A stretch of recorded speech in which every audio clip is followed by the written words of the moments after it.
चलो जी, मैं ऑडिबल हूँ तो स्टार्ट करें। तो मेनली कल से आपका मैथ पोर्शन होगा, है ना। अभी टोटल मैंने 5 लेक्चर्स लिए हैं। तो उस 5 लेक्चर में जनरली हमने बेसिक परम्यूटेशन कॉम्बिनेशन हो गया और प्रोबेबिलिटी डिस्कस किया, जो क्लास 11 12 वाला है ना, वो डिस्कस किया। तो आपको कुछ प्रॉब्लम सीट भेजे गए थे, मेनली 11 12 का जो एग्जाम्पलर बुक है या टेक्स्ट बुक है वो हो गया, और IIT JEE का मेंस एडवांस के प्रीवियस ईयर क्वेश्चंस हैं। तो जो क्वेश्चन एंड में कुछ क्वेश्चन है जो रह गया था ना, वो तो मैं कराऊंगा ही, या फिर आप दोबारा पूछना। एक तो रह गया था वो वाला। और क्या क्वेश्चन है बताइए जो डाउट है।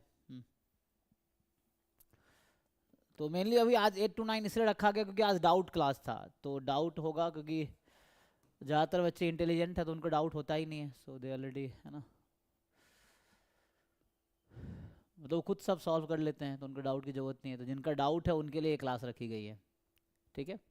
तो मेनली जो अभी मैंने शुरू किया था 11 12, जो आपने जब बेसिक स्कूल डेज की NCERT किताब से, इससे हम लोग 2 चैप्टर किए हैं,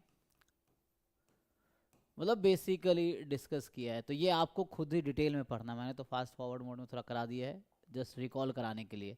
आपको लाइन बाय लाइन पढ़ना है, समझना है, आपको 12th वाले दिन याद आएंगे। एंड ये भी रियलाइज़ होगा कि तब चीज़ें मुश्किल लगती थी, अब आसान है काफ़ी, ऐसा रियलाइज़ होगा करने के बाद।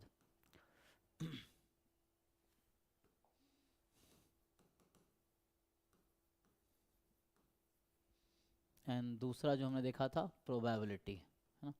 सो प्रोबेबिलिटी दो है, एक तो 11th क्लास वाला है, एक 12th वाला है, दोनों एक साथ लिख दूँ। तीसरा प्रोबेबिलिटी क्लास 11th का अलग है और प्रोबेबिलिटी क्लास 12th वाला अलग है। सो ये 3 चैप्टर आपको मैंने बोला था करके आने के लिए, हमने ब्रीफली डिस्कस किया था NCERT से ही। इनमें, और हमने प्रॉब्लम के लिए आपको IIT JEE का POIQ शेयर किया था। इसमें प्रोबेबिलिटी कर लोगे इनफ है, परम्यूटेशन कॉम्बिनेशन JEE करना जरूरी नहीं, उसमें बहुत ज़्यादा एक्स्ट्रा चीज़ें हो जाएंगी जिसकी जरूरत नहीं है। प्रोबेबिलिटी हमारे काम का है ना। प्रोबेबिलिटी हम ट्राई कर सकते हैं। तो ये हो गया, और बाकी परम्यूटेशन कॉम्बिनेशन, अब इसमें 2 तरह की किताबें है ना। एक तो टेक्स्ट बुक है, गूगल करोगे जस्ट टेक्स्ट बुक आ जाएगा। एक एग्जाम्पलर बुक आता है NCERT का ही, ठीक है। तो ये बस प्रॉब्लम सीट के लिए बोल रहा हूँ, यहाँ से आप प्रॉब्लम सॉल्व करो, mainly example and exercise problems, ठीक है ना। तो वो आपको करने हैं इसमें से। अगर कुछ डाउट है तो अभी डाउट के लिए हम लोग मेनली, है ना, आज हैं। कल से परिमल सर स्टार्ट करेंगे वो बेसिक फंक्शन, है ना, जैसे कल डिस्कस किया था हमने, कि वो कल से बेसिक 11 12 क्लास का जो थ्योरी है वो एक बार फास्ट फॉरवर्ड मोड में करा देंगे, सो दैट आप उनके साथ आप भी अपना खुद से करो। फिर से मैं यही कह रहा हूँ कि एग्ज़ाम आपके मेहनत का रिजल्ट होगा। यू डोंट बिलीव कि कोचिंग ज्वाइन के लिए रिजल्ट हो गया, no. If you are not working, not improving yourself, कुछ नहीं होगा, है ना। बस पैसे वेस्ट होंगे, टाइम वेस्ट होगा, इसलिए एफर्ट्स करो थोड़े, तब जाए कुछ होगा, है ना। एनीवे, कुछ डाउट है इसमें? सर एक बेस थ्योरम में सॉल्व्ड एग्जांपल है 18th, ओके, और एक सिमिलर क्वेश्चन है एक्सरसाइज में 5th, वो दोनों समझ नहीं लगे। और ठीक। 10th एक एग्जाम्पल में एक्सरसाइज 18 है बेस थ्योरम का, और साइज में 5th, 5th और 10th। अच्छा 5 और 10। ओके, चलिए ट्राई करके देखते हैं। तो ये टेक्स्ट बुक वाला है ना, और ये जी 12th सर। क्लास की जो टेक्स्ट बुक होगी, ठीक है। जी सर। देखिए,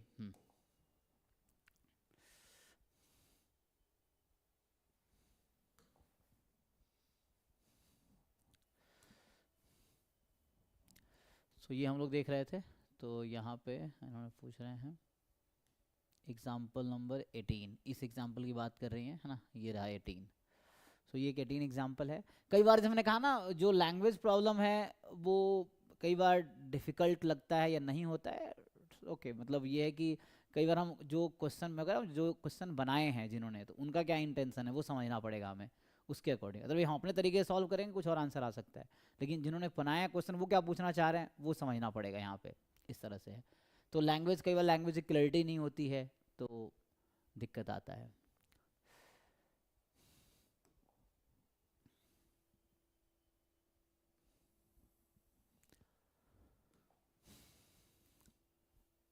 हम्म,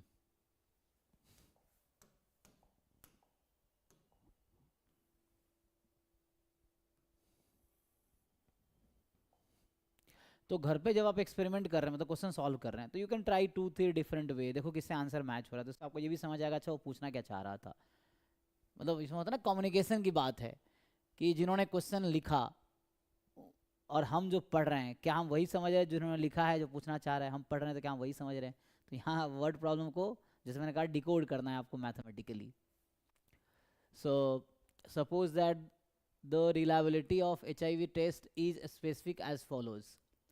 Of the people having HIV, 90% of tests detect the disease, 10% go undetected. तो मतलब डिटेक्ट 90% केस में होगा, 10% केस में अनडिटेक्टेड रहेगा।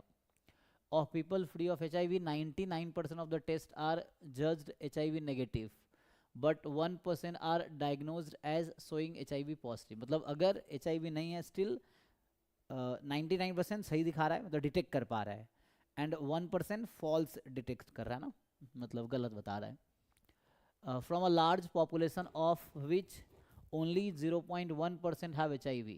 सो ये बता रखा है कि कोई पॉपुलेशन है उसमें जो कितने परसेंट लोगों को HIV है, मतलब ये है कि what is the probability of having HIV। सो ये 0.1% है, एंड 1% इज सेलेक्ट, मतलब बाकी जो होंगे 99.9% उसको HIV नहीं है। ओके सो मतलब प्रोबेबिलिटी हो जाएगी 0.999 ऐसा। सो क्वेश्चन ये है 1% is selected at random given the HIV test, the pathologist reports him her as HIV positive. तो ये गिवन इन्फॉर्मेशन है ना, तो आपको क्वेश्चन पढ़ के तो पहले ये भी समझना होता है क्या है ना मैथमेटिकली कैसे आप इसको मॉडल करोगे, किस फॉर्मूले पे फिट करोगे, क्योंकि एग्जाम में तो हर टॉपिक का आएगा, तो you have to just understand कि किस टॉपिक का है। What is the probability that person actually HIV। तो जैसे हम लोग बेसिकली 11th-12th में करते हैं कि एक E1 इवेंट होगा, यही ले लेंगे, the person actually has HIV। E2 उसका अपोजिट है ना, ये हम पार्टीशन बना रहे हैं सैंपल स्पेस का। सो द पर्सन एक्चुअली है ना, ये पर्सन डज नॉट हैव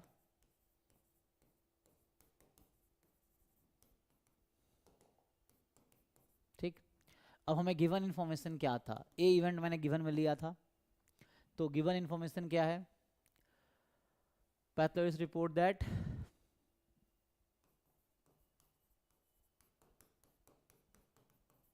ठीक, ये है। सो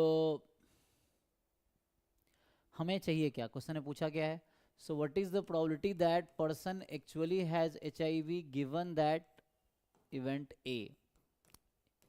सो this we have to find.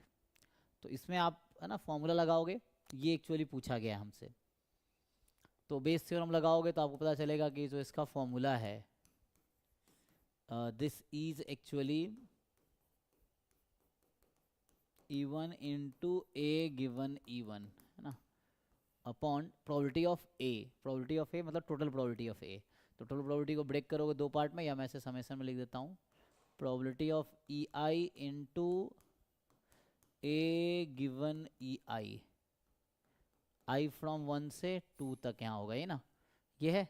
तो हमें यहाँ क्या क्या चाहिए, सो हमें जो वैल्यू चाहिए एक्चुअली वो है प्रोबेबिलिटी ऑफ E1 है ना, एक तो ये ज़रूरत है E1 की। सो E1 क्या था, पर्सन एक्चुअली हैज़ HIV। सो क्या प्रोबेबिलिटी है किसी पर्सन जो रैंडमली सिलेक्ट हुआ उसको HIV होगा, तो क्वेश्चन में इन्फॉर्मेशन है, बस आपको समझना है। So from a large population of which, इसको आप ऐसा जब नहीं समझ आता 2-3 बार पढ़ो, आप पहले है ना क्वेश्चन को समझो क्या क्या डेटा गिवन है, इन्फॉर्मेशन क्या क्या है। तो the person from a large population of which 0.1% have HIV। तो HIV होने की प्रोबेबिलिटी है 0.1%। जैसे 10% है तो आप 10/100 लिखेंगे, 50% है 50/100 लिखेंगे, हाफ। तो वैसे ही ये है, तो ये अगर वैसे लाओगे तो 001 हो जाएगा ऐसा। प्रोबेबिलिटी ऑफ E2, अब आपको पता है E1 E2 पार्टीशन है सैंपल स्पेस का, so they are disjoint and exclusive, या म्यूचुअली एक्सक्लूसिव एंड एग्जॉस्टिव। तो एग्जॉस्टिव ये एक यूनियन है ना, कॉम्प्लीमेंट एक दूसरे का है, राइट। सो यहाँ से आप प्रोबेबिलिटी ऑफ E2 निकालेंगे तो 1 माइनस ये हो जाएगा 99.9% है ना, सो मतलब ये है 0.999। तो ये तो E1 E2 की प्रोबेबिलिटी आ गई, जो कि यहाँ मुझे ज़रूरत पड़ेगी डिनोमिनेटर में, यहाँ E1 की फिर E2 की। मुझे चाहिए probability of A given E1 A given E1 और फिर चाहिए probability of A given E2, ये चाहिए। तो ए गिवन E1 तो क्या आएगा, ए given E1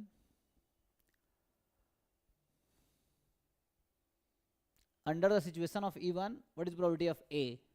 So when person actually has HIV, what is the probability that report will be positive, HIV positive? आपको पता है कि पर्सन को HIV है, सो टेस्ट कराने जाएगा, सो जो रिपोर्ट है that will show HIV positive. Question में पढ़िए और बताइए कौन सा इन्फॉर्मेशन यहाँ यूज होगा। So what is the probability that it is given that person है HIV, सो है ना, दे गो फॉर और ही और she go for test, and what is the probability that the test report will be positive. देख के बताइए क्या है, जिनका डाउट है बताइए। आपको क्या लग रहा है? 1% वाले 1% आर डायग्नोस्ड एज हाँ शोइंग। है ना। सो पहले वो समझना है, मतलब खुद मैं पढ़ लेता हूँ क्या था। देखो हमें गिवन HIV है तो उस केस में क्या हो रहा है ना, तो उसने कहा था कि of the people having HIV 90% of the test detect the disease but 10% go undetected. एक तो ये सिचुएशन है, और एक है 1% डायग्नोज एज पॉजिटिव जब नहीं है। तो आपको ठीक से करेक्ट इन्फॉर्मेशन आइडेंटिफाई, क्वेश्चन में एक्स्ट्रा इन्फॉर्मेशन भी है। सो आप समझिए यहाँ पे हमें गिवन है person has HIV, so what is the probability that test will show HIV positive, मतलब test will also show it is HIV, उसकी क्या प्रोबेबिलिटी है, समझ रहे हैं? इसका मतलब ए गिवन E1, सो गिवन है E1 आपको, मतलब जो पर्सन सेलेक्ट हुआ HIV है वो टेस्ट के लिए गया, so what is the probability that the test report will also say he has HIV और HIV पॉजिटिव है, इसकी क्या प्रोबेबिलिटी है?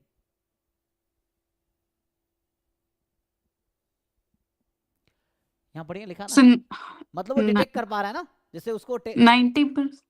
हाँ एग्जैक्टली, क्योंकि यहाँ पे ना ये 90% टेस्ट डिटेक्ट कर पा रहा है। डिटेक्ट करने का मतलब मान लो आपको डिजीज है और टेस्ट भी कह रहा है डिजीज, मतलब डिटेक्ट कर पा रहा है वो। Positive are. सो ये गिवन दो सिचुएशन था यहाँ पे, एक तो था कि of the people having HIV उसके लिए है, of the people not having HIV है ना, एंड दूसरा है कि of the people free of HIV। तो आपको यहाँ गिवन है कि पर्सन हैज HIV, तो उसके लिए बताना है कि क्या प्रोबेबिलिटी है, टेस्ट भी बताएगा HIV है, तो 90% of the test detect the disease.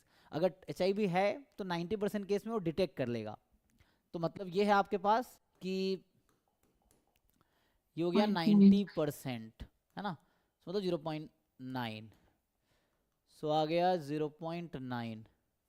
Probability of A given E2 10% आए। अब ए गिवन E2 ठीक से समझो, नहीं ये जरूरी नहीं कॉम्प्लीमेंट है, 1 आपको माइनस समझना है, जल्दीबाजी नहीं करना है।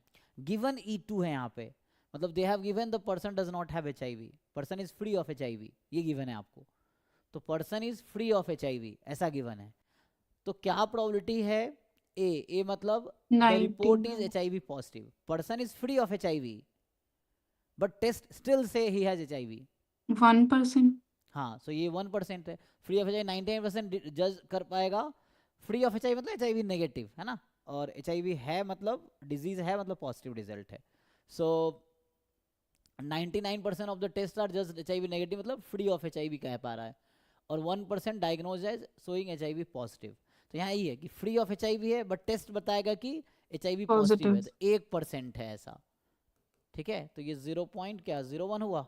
अब इसको आप यहाँ पुट कर दो तो आ जाएगा, है ना। ठीक है सर। तो मेनली ये चार चीजें चाहिए, अब इसको यहाँ पुट करो, एक टर्म यहाँ आएगा समथिंग है ना, तो उससे आंसर आ जाएगा। बाकी और किसी को कुछ डाउट हो इसमें तो आप पूछ सकते हैं, क्रॉस क्वेश्चन है ना।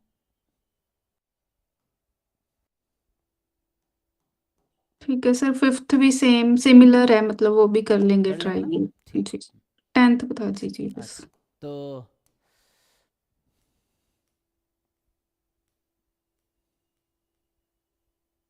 अब इसको खुद से भी एक बार सॉल्व कर दीजिए, मैं तो सॉल्व कर ही दिया। आप अभी क्लास के बाद या बैठ के जो क्वेश्चन नहीं होते हैं ना, जैसे अक्सर क्या दिक्कत होता है, मान लो अभी नहीं हुआ, आप 1 महीने बाद करोगे शायद फिर नहीं होगा। उसकी वजह ये है कि जो प्रॉब्लम अभी थी वो अगर दूर नहीं हुई तो तब भी आपको डाउट होगा।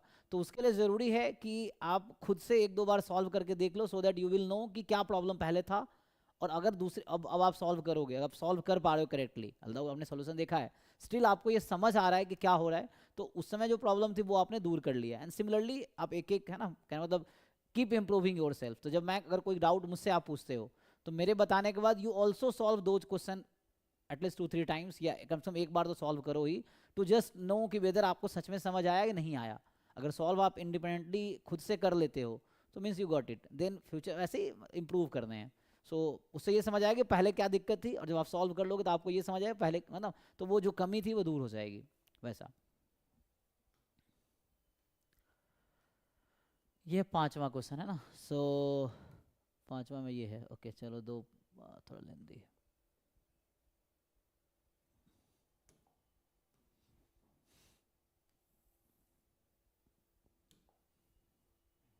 पांचवा टेंथ बताना था, पांचवा तो हो गया ना, यस सर। टेंथ बताया ना, ठीक ठीक।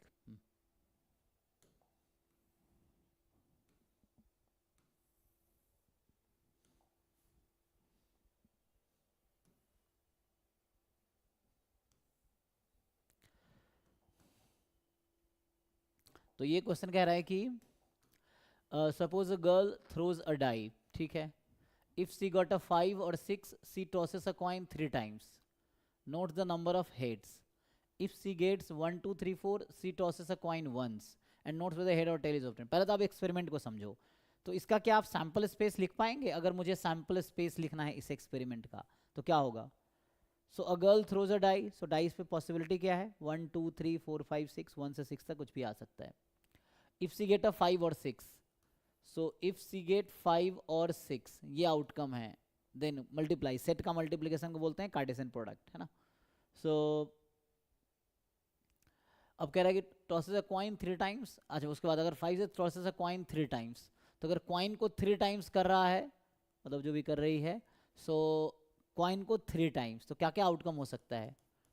Head head triple, head. 8 time ना, 8 आउटकम्स ना। Yes sir. H H H H H T H T H H T, ठीक है, H T H H T T T H H T H T,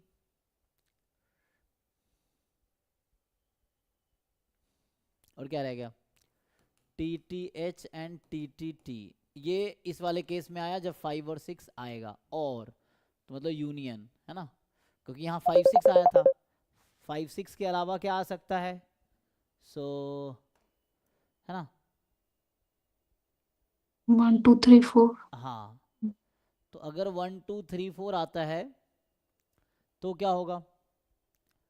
सो एक minute, है ना। सो यहाँ पे 5 6 के अलावा आ सकता है 1 2 3 4, ये है। एंड इसके बाद अगर ये आया तो सी टॉसेस अ कॉइन वंस, एक बार ही टॉस किया, तो एच टी हेड्स हो सकता टेल्स। है। एंड देन है ना सी ऑब्टेन द एग्जैक्ट, अब बता रहा, आगे बताया सी ऑब्टेन एग्जैक्ट हो गया। पहले मैं सैंपल स्पेस को ठीक से लिख देता हूँ। तो एक्चुअली हुआ क्या है कि अगर इसको ऐसे लिखोगे तो मतलब मल्टी 5 के साथ एच एच एच, वैसे करके अगर लिखना चाहो 5 के साथ क्या मिला, ऐसा लिख दिया तो ऐसे करके, या कॉमा करके लिखना है कॉमा करके भी लिख सकते हो, और वैसे लिखना है तो भी ठीक है, एच एच एच। फिर ऐसे करके पूरा आउटकम लिखना पड़ेगा, 5 के साथ एच एच टी, कॉमा कर लेना वो फाइन, जैसे भी आप लिखना, आपको ये ऐसे ठीक लग रहा है तो you can write this way, and ये चलता रहेगा। तो टोटल यहाँ 2 है, यहाँ 6 8 है ना, तो 8 2 या 16 आउटकम इसमें आएगा यूनियन। ऐसे ही यहाँ पे करोगे तो 1H, फिर ऐसे ही 1H 1T 2H 2T 3H 3T 4H 4T, तो 8 आउटकम्स ऐसे यहाँ आएंगे टोटल। ये सैम्पल यूनियन एक साथ लिख दो सबको, तो सैम्पल स्पेस आ गया, ये कहने का है, ठीक है। अब देखिए गिवन क्या है, तो मैं बस एक्सपेरिमेंट का सैम्पल स्पेस लिख रहा था। अब कह रहा है if C obtained exactly 1 head, तो यहाँ भी वो हेड काउंट कर रही थी और यहाँ भी हेड काउंट कर रही है ना। तो आपको गिवन है, इवेंट ए ले लेता हूँ, गिवन है कि गिवन है आपको she obtained exactly 1 head, she obtained exactly 1 head, ठीक है, she obtained exactly 1 head. So what is the probability that she threw 1 2 3 4, तो या तो 1 2 3 4 आया होगा या 5 6 आया होगा, है ना। तो ऑप्शन यहाँ पे E1 जो है इवेंट कि सी गॉट इनिशियली, या तो उसको मिला होगा 1 2 3 4, और या E2 इवेंट हो सकता है सी गॉट 5 6, यही है। तो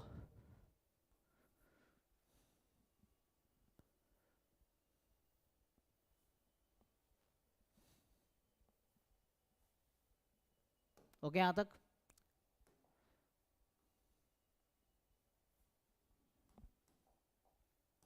हम्म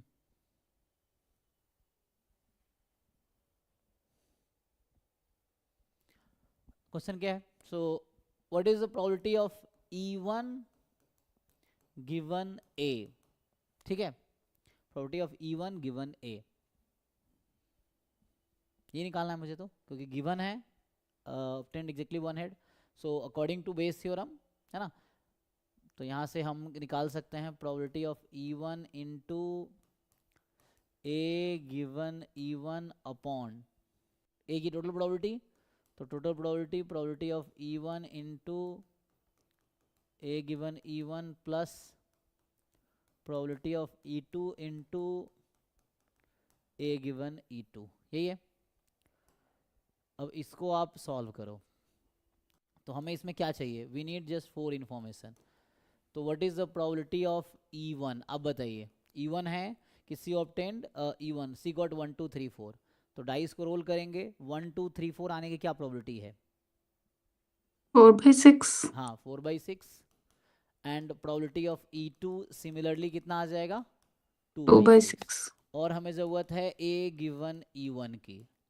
अब E1 गिवन है, it is given that C got 1 2 3 4, तो जब आपको गिवन है 1 2 3 4 आया, तो इन दैट केस जब 1 2 3 4 आ रहा है, C tosses a coin once, तो अगर 1 2 3 4 में से कोई एक आया डाई पे, तो C just throw coin 1 time, ठीक है? तो आपको किसकी प्रोबेबिलिटी आपको गिवन है, तो मतलब इसका मतलब गिवन है कि C throw a coin 1 time, ठीक? And C tosses a coin 1 time, C tosses a coin. So what is probability of A? A means C obtained exactly 1 head. So when you toss a coin, what is the probability of getting a head? 1/2। तो ये आ गया 1/2। इसमें मतलब head की probability पूछ रहा है सिर्फ। ये यहाँ देखोगे तो अगर मैं ये पूरा लिखता है यहाँ पे, तो यहाँ पे आपको पूछ रहा है कि सी गॉट अ हेड ना 1 2 3 4 के साथ है, तो ये लेंदी हो जाएगा। यहीं से आसान है कि ये गिवन है। सर आवाज बंद हो गया आपका। ओके ओके, ये बैटरी डाउन हो जाता ना, ठीक है, थैंक यू। हाँ, सो मैं कह रहा हूँ ए गिवन E2 निकालिए ऐसा ही कि if the given that C got 5 और 6, सो इफ सी गॉट 5 और 6, सी विल थ्रो और she will toss coin 3 times, ठीक है? So after getting given that C got 5 6, given that C got 5 6, यहाँ E2 में गिवन है, so she will toss a coin 3 times, toss a coin 3 times. So हमें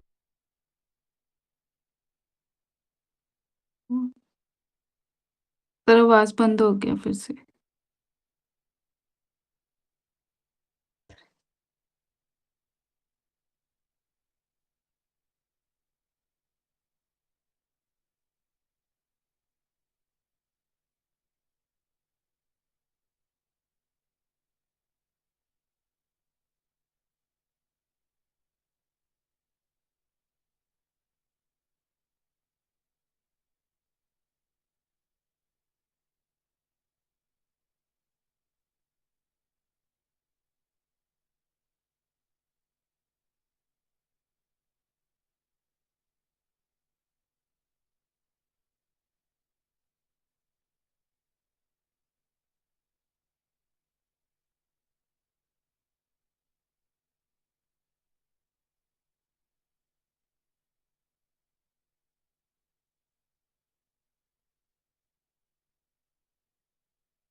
ठीक है जी।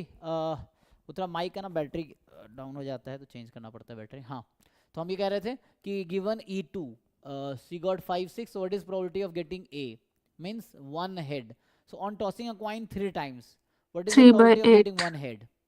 3/8। 3/8 है ना, काउंट कर लेंगे कितने हैं। सो 3 आउट ऑफ 8। अब पुट कर लीजिए, इससे आंसर आ जाएगा, यस है ना? सर। इन चारों डेटा को पुट कीजिए,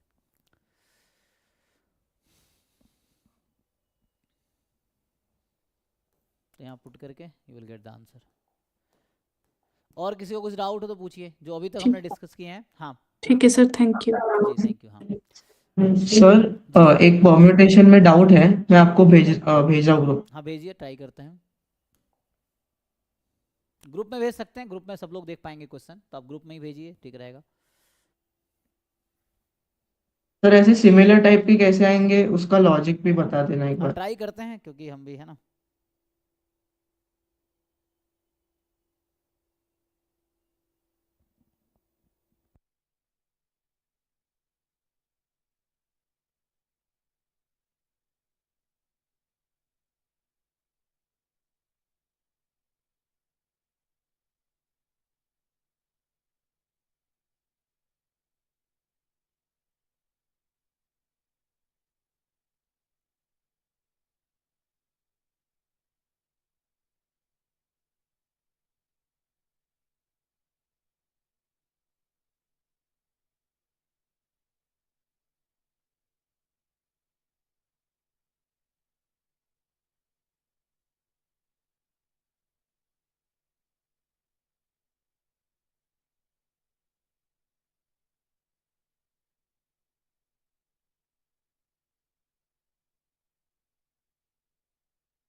हम्म तो ये जो क्वेश्चन है आपने भेजा है ग्रुप में है ना, बाकी लोग भी देख पाएंगे, व्हाट्सएप ग्रुप में है।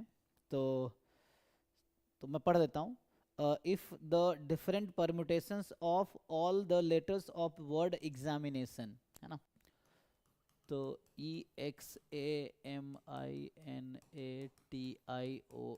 ठीक है, examination are listed as in a dictionary. तो डिक्शनरी का रूल आप लोग जानते हैं ना, अल्फाबेटिकली होता है। डिक्शनरी आप लोगों ने देखा है ना, क्योंकि आजकल ज़माने में तो सब कुछ फ़ोन में है ना, जैसे वैसे how many words are there in this list before the first word starting with E. मुझे इसी इनके जो लेटर्स हैं इसी से बनाने हैं। जैसे मैंने ऑक्सफोर्ड की डिक्शनरी या डिफरेंट डिक्शनरी आती है, जहाँ पे ना अल्फ़ाबेटिकली ए वाले पहले होते हैं, फिर बी से स्टार्ट होने वाले, जैसे इसी में लिखूँ मैं। तो कितने हैं, 1 2 3 4 5 6 7 8 9 10 11 है। तो हमें इनके लेटर्स को परम्यूट करके जितने टोटल वर्ड्स बन सकते हैं विथ और विदाउट मीनिंग, उसका डिक्शनरी बनाना है। ऐसा ही कह रहा है ना, if the different permutation of all the letters of the word examination are listed as in a dictionary, तो इससे जितने भी टोटल लेटर्स बन सकते हैं, टोटल वर्ड्स बन सकते हैं इन लेटर्स को यूज करके, 11 लेटर्स को यूज करके। 11 लेटर्स के जितने भी वर्ड हम बना सकते हैं यूजिंग दीज लेटर्स, उसको एक डिक्शनरी में आप लिस्ट कर रहे हैं। तो पहले तो आपको अल्फ़ाबेटिकली इसको अरेंज करना होगा। तो मुझे ये बताइए कि थोड़ा इसको अरेंज करते हैं। अल्फ़ाबेटिकली सबसे पहले इसमें क्या आएगा, मतलब इसको मैं इसी को बस अल्फ़ाबेटिकली ऑर्डर में लिख रहा हूँ। चलो ए है, ए के बाद क्या आएगा, ए 2 बार है और ना, एक बार ए। ए इज ट्वाइस। ए के बाद क्या, ई, उसके बाद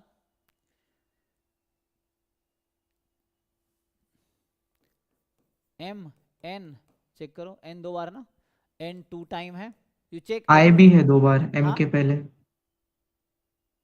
आई भी आएगा 2 बार ई के बाद। अच्छा, आई रहेगा ना, आई ना, हाँ। सो आई और आई, ठीक है, आई 2 बार हो गया। नाउ आगे,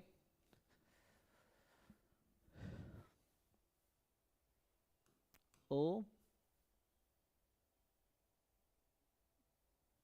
कितना है अब,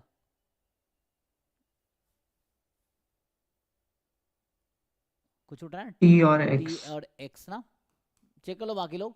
मतलब जस्ट इन्हीं लेटर्स को मैं अल्फ़ाबेटिकली ऑर्डर में लिख रहा हूँ, जैसे ए बी सी डी होता है ना, तो A B C D order में जो पहले आता है ए टू जेड में।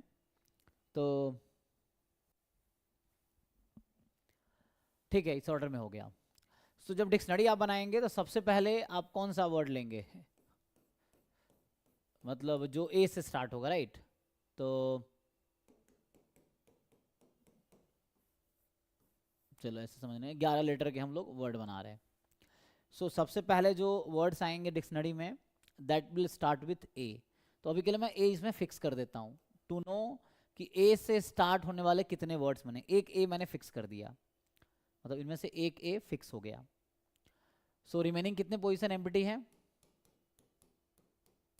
10, क्योंकि 11 लेटर का वर्ड था तो 10 पोजीशंस एम्प्टी है।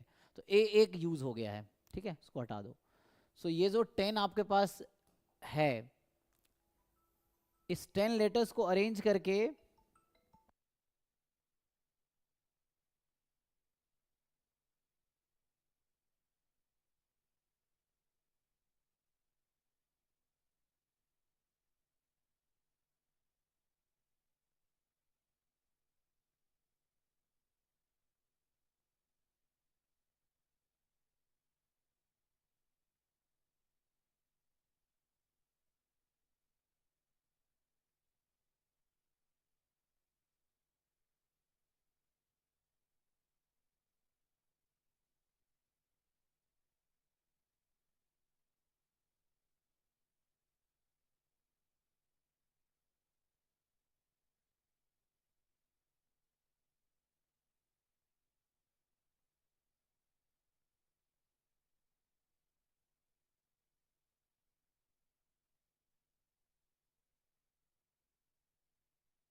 हाँ एक मिनट, कॉल आ गया था एक। सो ए हमने फिक्स कर दिया। सो 10 जो पोजीशंस हैं कितने तरीके से अरेंज किए जा सकते हैं, मतलब how many ways we can fill this 10 positions, कितने तरीके होंगे? या मैं बोलूँ कि number of letters starting with number of words starting with letter A कितने होंगे? तो कितना आएगा, आपको क्या लग रहा है? 10 factorial upon 2 factorial into 2 factorial. जितने रिपीट हो रहे हैं, राइट? तो उसमें रिपीट क्या आई हो रहा है और एन हो रहा है, और तो नहीं रिपीटिंग है, सो आई और एन है। ओके, तो ये हो गया। So these are the number of letters starting with A.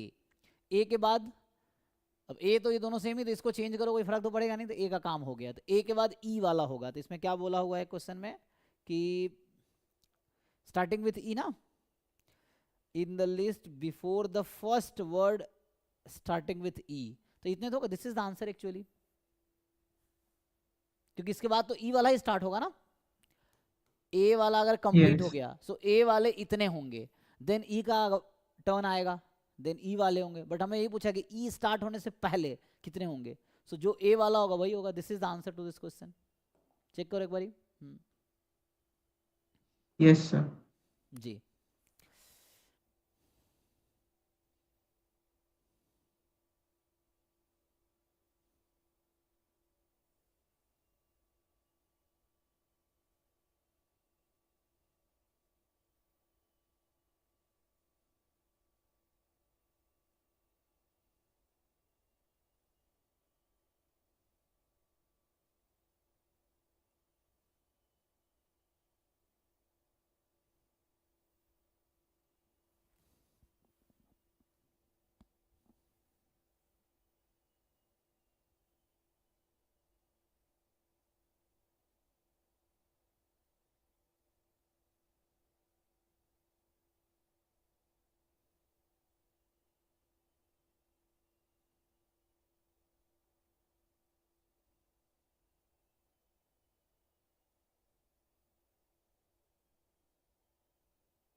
Sir एक और क्वेश्चन भेजा है परमुटेशन का ग्रुप में।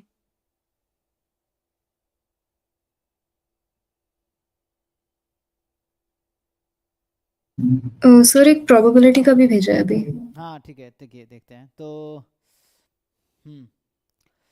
ये जो ग्रुप में भेजिए, एक मिनट ना। हाँ, दो क्वेश्चन, एक तो CUT वाले ग्रुप में ऑफिशियल डिस्कशन में आया है। तो ये जो क्वेश्चन है, देखिए कि EFGB3 events such that event E and F are mutually exclusive, बस EF म्यूचुअली एक्सक्लूसिव है, right. So E intersection F आपका फाई है, ये गिवन है। साथ में probability of E union F जो इवेंट है उसकी प्रोबेबिलिटी 1 है। Probability of E intersection G इसकी प्रोबेबिलिटी 1/4 है। और प्रोबेबिलिटी ऑफ G जो है वो आपका 7/12 है, ठीक। इतना इंफॉर्मेशन है आपके पास। सो आप क्या पूछ रहे हैं, probability of F intersection G कितना आएगा। Probability of F intersection G क्या आएगा, अब जरा समझिए। सो EF में कुछ भी कॉमन नहीं है, E उन्होंने F 1 है, तो काइंड ऑफ ऐसा समझ सकते हैं, अगर आप इसको ध्यान से देखोगे तो ऑलमोस्ट वी कैन से कि E and F form partition of a sample space. ऐसी है ना कि अगर E union F sample space हो गया, अज्यूम कि E union F sample space है, तो प्रोबेबिलिटी 1 हो जाएगी। तो in that case we can consider a case like कि ये E है, ये F है और ये सैंपल स्पेस है, S है। बिकॉज हो क्या रहा है कि E और F डिसजॉइंट है, कुछ कॉमन नहीं है, दोनों के यूनियन की प्रोबेबिलिटी 1 है। सो दे आर ऑलमोस्ट मेजर जो है वो सैंपल स्पेस के मेजर के इक्वल, मतलब प्रोबेबिलिटी सैंपल स्पेस की प्रोबेबिलिटी 1 होती है तो उसके इक्वल है। तो ऐसा हम समझ सकते हैं क्वेश्चन सॉल्व करने के लिए। अभी अब कह रहा है E और G के साथ कॉमन 1/4 है, जरा समझिए।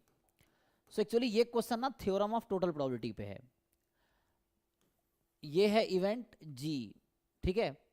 तो आप जो मैंने टोटल प्रोबेबिलिटी का कंडीशन बताया था उस समय ऐसा बताया होगा, E1 है, E2 है, ये सैंपल स्पेस है, और तब मैंने आपको बताया होगा कि मान लीजिए ये इवेंट A है, तो इसके लिए क्या फॉर्मूला होता है प्रोबेबिलिटी ऑफ A का। मैं आपको याद दिलाना चाह रहा हूँ जो थ्योरी मैंने कराए हैं उसमें थ्योरम ऑफ टोटल प्रोबेबिलिटी जब मैं डिराइव कर रहा था, तो ये इवेंट E1 है इधर वाला, ये इस लाइन के इधर, इधर E2 है, पूरा बॉक्स सैंपल स्पेस है, और ये जो सर्कल बनाया हमने व्हाइट कलर से वो इवेंट A है। तो मुझे बताइए प्रोबेबिलिटी ऑफ A क्या है, total theorem of total probability क्या कहता है इसके टर्म्स में।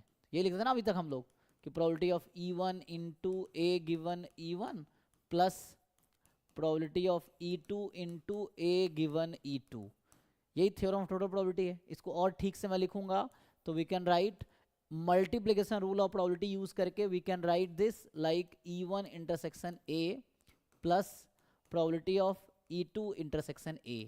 This is also theorem of total probability and this is also theorem of total probability, दोनों सेम ही है। सो ये जो है theorem of total probability for 2 events है ना,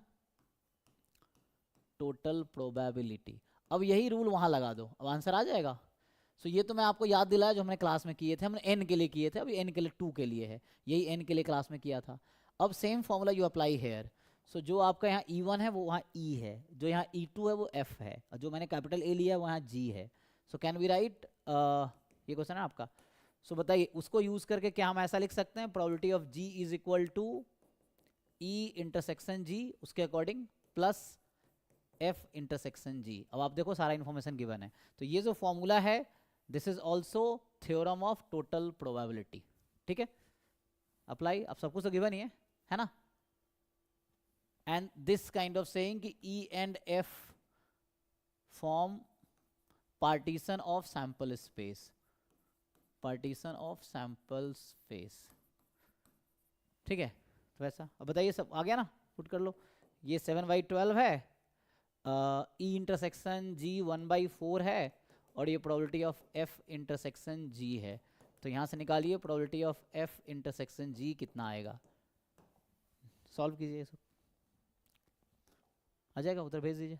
7/12 माइनस 3/12, 4/12, 4/12 मतलब 1/3 इज आंसर, ठीक है। देखिए एक और जिनका आया था उनका देख लेते हैं। सो आपका है if all the permutation of the letters of the word again. इसमें कुछ डाउट है तो पूछ सकते हो आप, है ना। इसमें किसी को डाउट हो जिनका स्पेशली क्वेश्चन था तो देख लीजिए। If all the permutation of the letters of the word again are arranged in order, ठीक है, इन अ डिक्शनरी, सिमिलर है AGAIN, ठीक है ना। तो आपको बोल रहा है कि इसको आपने अरेंज किया डिक्शनरी में, तो what is the 49th word, similar है जैसे पिछला क्वेश्चन था डिक्शनरी वाला वैसे ही है। तो पहले इसको अल्फाबेटिकली अरेंज कर लो, तो A फिर क्या होता है G, फिर I, यही है ना ऑर्डर, ABCDEFGHIJKL, ठीक, ओके।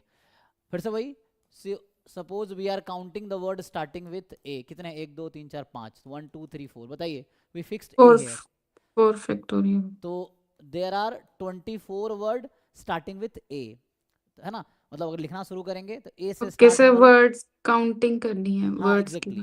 फिर हमें, और उसके बाद A के बाद किसका टर्न आएगा, G का, क्योंकि इस A को रखेंगे कोई फर्क नहीं पड़ेगा, है ना।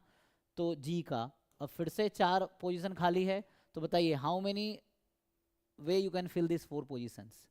सिर्फ 4 फैक्टोरियल ओवर आएगा 2 हाँ factorial. Because A will repeat there, क्योंकि यहाँ तो G फिक्स हो गया, तो 4 factorial by 2 factorial, I think 12 आ जाएगा। आफ्टर 12 G के बाद I का टर्न आएगा, ठीक है। Again you have to fill 4 position, कितने होंगे जो I से स्टार्ट हो रहे होंगे, अगेन सिमिलर होगा क्योंकि I चला गया ना, बाकी 4 4, फैक्टोरियल। तो ये 12 आएगा। एंड I के बाद किसका टर्न आएगा, N का टर्न आएगा, अगेन ये 4 पोजीशन N फिक्स हो जाएगा, सेम आएगा, तो 12 आ गया। तो टोटल A से स्टार्ट 24 प्लस 12 प्लस 12 प्लस 12, ठीक।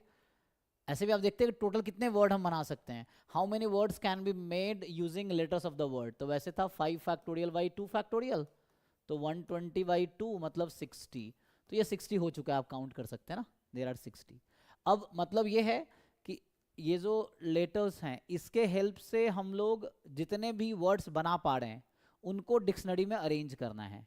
तो सबसे पहले A वाला आएगा, तो पहला पोजीशन से लेके 12 पोजीशन तक A वाला रहेगा, 13th पोजीशन से लेके, क्योंकि सॉरी 24 तक ना, सो 24th पोजीशन तक, 1 से 24th पोजीशन तक A वाला रहेगा। फिर 25th पोजीशन से स्टार्ट होके कहाँ तक जाएगा, 36 पोजीशन तक जो G से स्टार्ट हो रहा होगा वो होगा। फिर 37 से लेके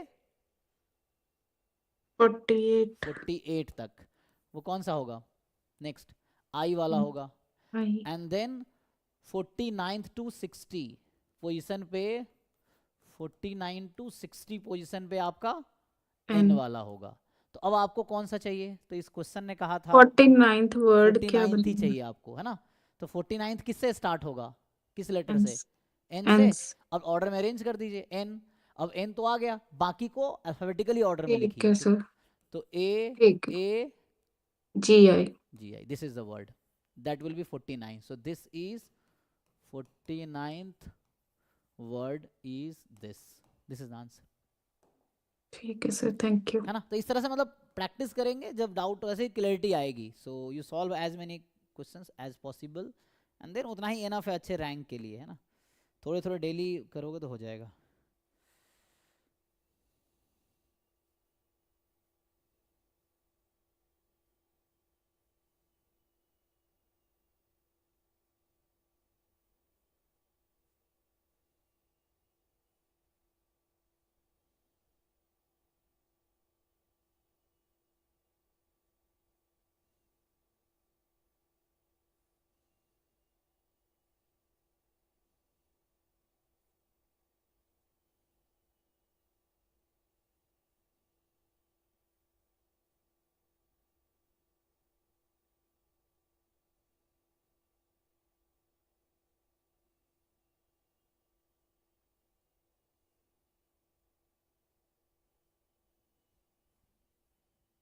तो हो गया, ये स्टॉप करें क्या, सो